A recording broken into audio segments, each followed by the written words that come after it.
Bienvenue sur ma chaîne YouTube. Aujourd'hui, on va parler de friperie et on va parler de tendance. Mais avant tout, je voulais quand même vous parler du contexte actuel parce que, comme vous pouvez le voir, je ne suis pas chez moi. Je suis pas chez moi parce que je me suis réfugié chez quelqu'un avant la date du confinement. Tout simplement parce que je ne voulais pas être tout seul à mourir dans mon petit studio. Du coup, je suis ici. C'est pour ça qu'il y a un joli décor comme ça. Voilà, c'est super joli. Et à la base, je voulais pas vous faire une vidéo sur les tendances. Enfin, si, je voulais vous faire une vidéo sur les tendances, mais je voulais vous faire une vidéo sur comment être beau pendant le confinement, comment être stylé pendant le confinement, et je vais montrer en quoi être habillé pendant le confinement, ça fait que tu as confiance en toi et que du coup tu es plus productif. Et sauf que je me suis rappelé qu'en fait le confinement n'est pas une course à la productivité, donc j'ai décidé de ne pas faire cette vidéo. Donc on est directement sur cette vidéo qui va parler des choses tendances que l'on peut trouver en friperie. Pour savoir où est-ce que j'ai trouvé mes tendances, je me suis basé sur plusieurs vidéos sur YouTube, ainsi que des articles à peu près partout, ainsi que sur ma connaissance personnelle. Et je voulais parler justement de deux chaînes qui m'ont aidé. C'est la chaîne The Style Aya que je mettrai juste ici. Si elle voit ma vidéo, je lui fais un petit coucou. Et une vidéo sur la chaîne de Thibaut Lifestyle que je mets juste ici, qui est un super youtubeur et qui mérite, je pense, plus d'abonnés. J'ai aussi lu un article de Alexandre Marin sur les tendances hommes, parce que je suis un garçon, et même s'il ne répond pas à mes DM, cet article est très bien. Donc, on va parler de ces choses tendances, et je vais vous dire quel sera le point enfin, à quel point ça sera compliqué de trouver cette tendance dans les friperies. Donc, let's get into it! Alors, ouais, vous avez vu ma danse? J'ai fait quoi là? Franchement, je devrais finir chorégraphe. Donc, première tendance, il s'agit des bobs. Les bobs, que vous savez que c'est pas ma grande passion, on ne peut le nier, c'est hyper tendance. On en voit à Prada, on en voit à Dior, on en voit à Jacquemus, on en voit à plein de designers.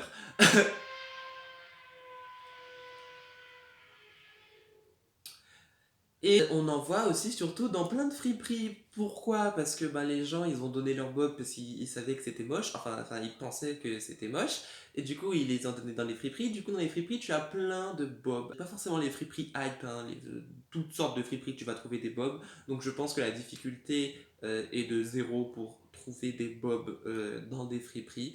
C'est hyper tendance, donc si vous aimez ça, n'hésitez pas à en acheter. Voilà, deuxième tendance, il s'agit des chemises avec un imprimé particulier.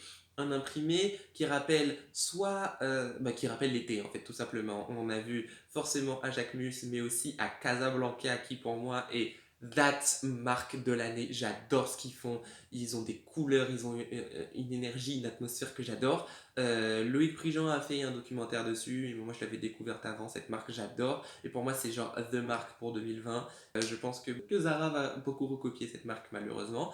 J'en ai aussi vu à Valentino et j'en ai aussi vu à Prada, ce genre de chemise. Je pense qu'on peut les trouver en friperie tout simplement parce que en fait ces chemises-là sont un peu inspirées d'avant, donc tu peux les trouver dans les vêtements d'avant, mais pas dans n'importe quelle friperie. En effet, beaucoup de friperies quand même et de vente de seconde main se focalisent sur des choses assez basiques, genre quand tu cherches les chemises, tu tombes sur des chemises de travail, du gris, du noir, du bleu, non, du gris, du noir, et du blanc, oui, pardon, du blanc. Et du coup, les chemises imprimées, on risque pas d'en trouver beaucoup. Je pense que c'est plutôt dans les friperies fantaisistes que vous risquez de trouver ce genre de chemise. Du coup, je mettrai une difficulté de 3 sur 4 à cette tendance.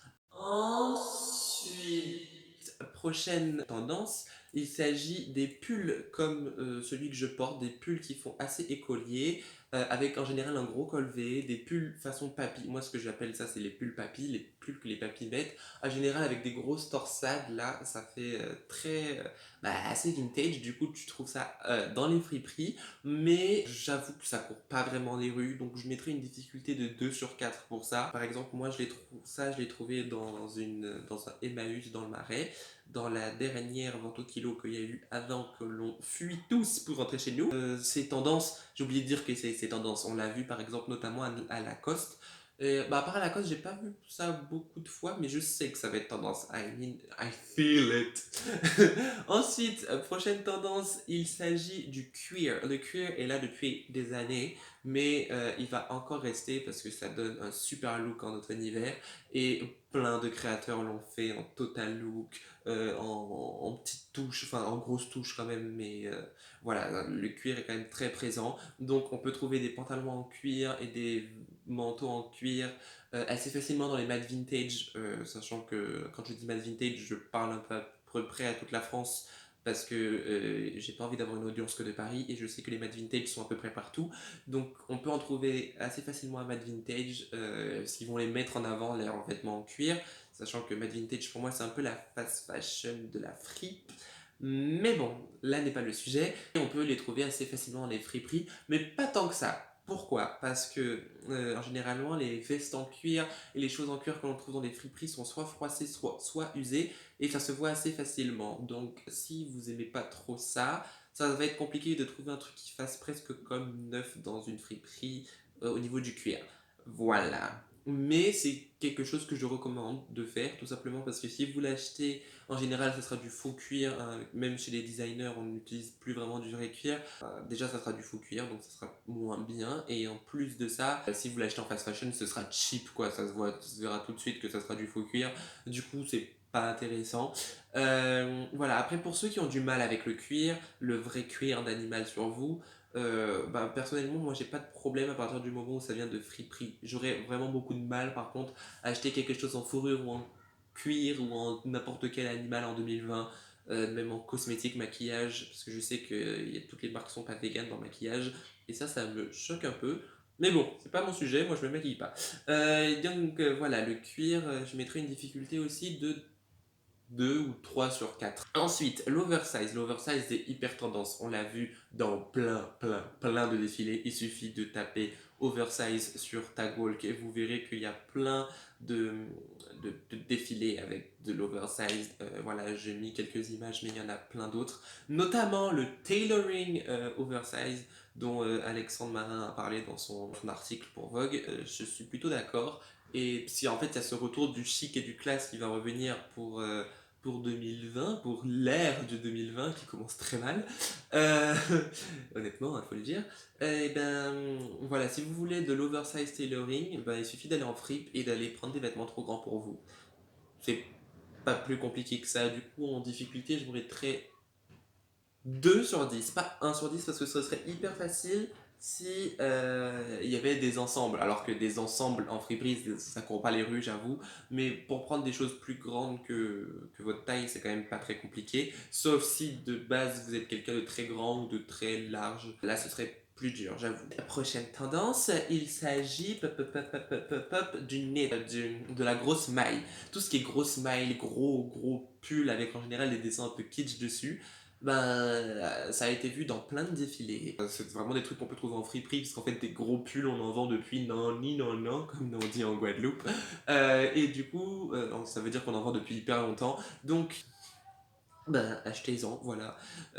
Difficulté, j'aurais mis 2 sur 4. Ensuite, le sac bandoulière. Le sac bandoulière, c'est une grosse tendance qu'on a vue, surtout sur les influenceuses plus que sur les podiums, notamment chez les influenceuses européennes, vous savez, celles qui sont sponsorisées et qui du coup mettent des vêtements parce qu'on les a payés pour faire ça. Et du coup, pourquoi j'ai dit comme ça? Mais ouais, bref, on est d'une influenceuse avec un énorme sac aussi, comme ça en bandoulière. Et bon, ben, pour nous, dans la vraie vie, trouver des sacs en bandoulière, c'est assez simple. Il suffit de trouver un sac avec une longue anse, tu la mets en bandoulière et puis voilà. Évidemment qu'on peut trouver ça en fripe de manière hyper simple. Ça, c'est vraiment difficulté 1 sur 4. Toujours dans les tendances simples à retrouver en friperie, je voulais aussi parler du carreau qui est là depuis un long moment aussi, qui est très tendance. Mais après, il y a différents types de carreaux qui s'opposent, mais je pense que même si tu mets un truc à carreaux, avoir une chemise à carreaux, parce que oui, là c'est vraiment basique, enfin tu seras pas tendance si tu mets une chemise à carreaux.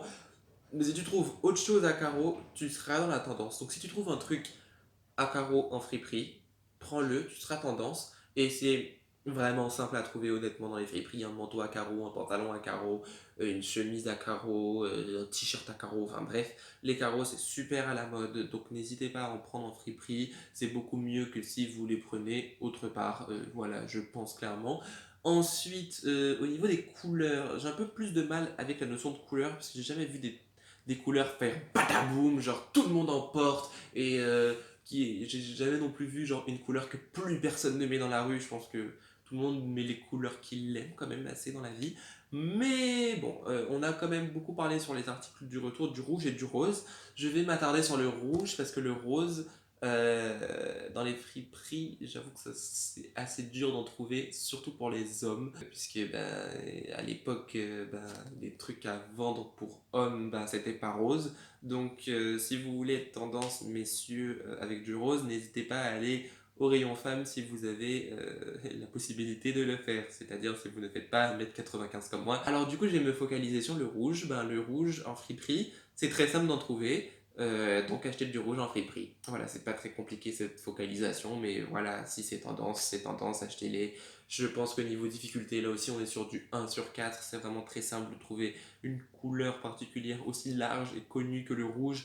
C'est pas comme s'il y avait une arrivée d'une tendance d'une couleur hyper précise en mode le bleu indigo cet hiver. Oui, non, là, ça sera compliqué de trouver ça en friperie. Quoique. Mais voilà, le rouge, je pense que vous allez trouver ça assez facilement en friperie. Voilà. Ensuite, le beige qu'on a vu notamment chez Bottega Veneta et sur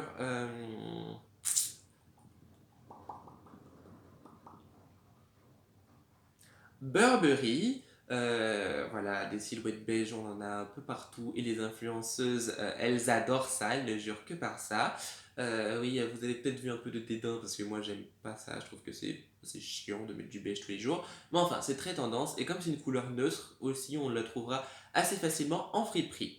Voilà, du coup, ben, c'est tout pour moi. Je pourrais vous faire un petit résumé pendant que vous allez lire le résumé de tout ce que je viens de dire au niveau des tendances. Je vais vous dire de vous abonner à la chaîne, d'activer la cloche de notification puisque je poste peut-être plus régulièrement, mais je peux toujours poster à n'importe quelle heure. De s'abonner à ma chaîne parce que ben, c'est toujours bien. Et de partager la vidéo si vous êtes d'accord avec moi. Voilà, bisous et évidemment, restez chez vous. Bisous!